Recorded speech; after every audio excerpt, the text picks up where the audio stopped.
继续来看台湾的东洋药品公司，本地是要代理着德国新冠病毒的疫苗，也毋过最后来破局，引发着外界的质疑，是毋是假谈判？事实上是咧炒股票来线交易咧。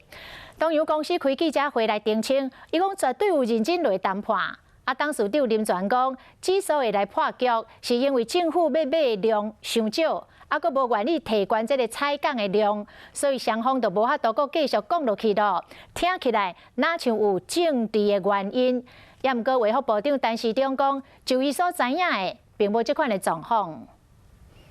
这些都没有的事情了哈。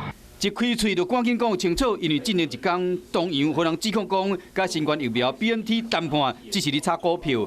董事长林全伫记者会时是安尼讲的：拿授权书来谈是吃我豆腐，不要再跟我谈拿授权书来这件事情。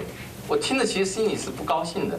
佮提出致接的文件做证明，讲是真正有伫谈判，因为爱付权利金才有授权书。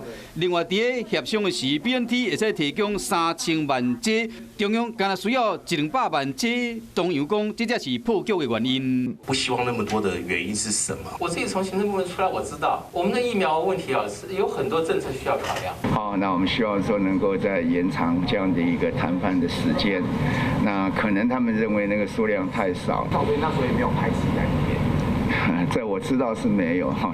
讲起来，东洋的谈判才破局尔 ，BNT 就大动作宣布讲9成有效，外界难免会有追究责任的心态。不过重点依然是未来敢有这个机会取得这个疫苗。